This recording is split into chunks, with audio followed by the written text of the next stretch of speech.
के नीचे हैं मल द्वार, मूत्र द्वार। इन 9 दरवाजों से विभिन्न प्रकार की गंदगियां बाहर निकलती हैं। सिर्फ मनुष्य शरीर में इन 9 दरवाजों के अलावा एक और दरवाजा है जिसको 10वां दरवाजा कहते हैं, 10वां फाटक कहते हैं। रामायण में उसी को मोक्ष का दरवाजा कहा गया। साधन धाम मोक्ष कर द्वारा पाई न जे परलोक संवारा। कहते हैं ये शरीर अपने घर, अपने धाम, अपने सच्चे वतन, अपने सच्चे मालिक के पास जाने का साधन यानी सवारी है। इसी मनुष्य शरीर रूपी सवारी पर बैठ करके आप अपने घर, अपने मालिक के पास जा सकते हो, अन्य किसी शरीर से नहीं जा सकते हो। यानी ये दुर्लभ मानव तन जीते जी भगवान को पाने के लिए आपको दिया गया है।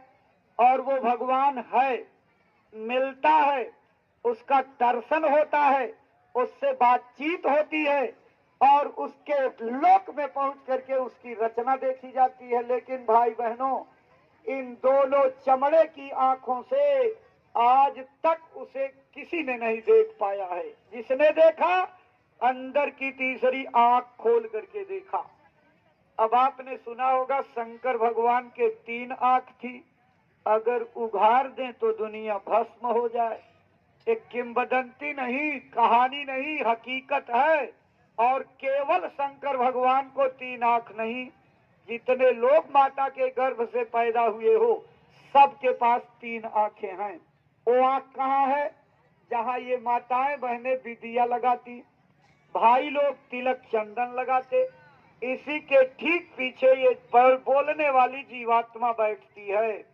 उसी जीवात्मा में जिस तरह शरीर में 2 आंख, 2 कान, 2 नाक, वैसे ही जीवात्मा में 1 आंख, 1 कान, 1 नाक है। उस आंख को दिव्य दृष्टि कहा जाता है, शिव नेत्र कहा जाता है, ज्ञान चक्षु कहा जाता है। रामायण में विवेक विलोचन कहा गया, ज्ञान की आंख कहा गया है। वो खुलती है, लेकिन किसके द्वारा? किसी जानकार महात्मा के द्वारा। जिसने अपनी आंख को खोल लिया वो आपको खुलवा देगा।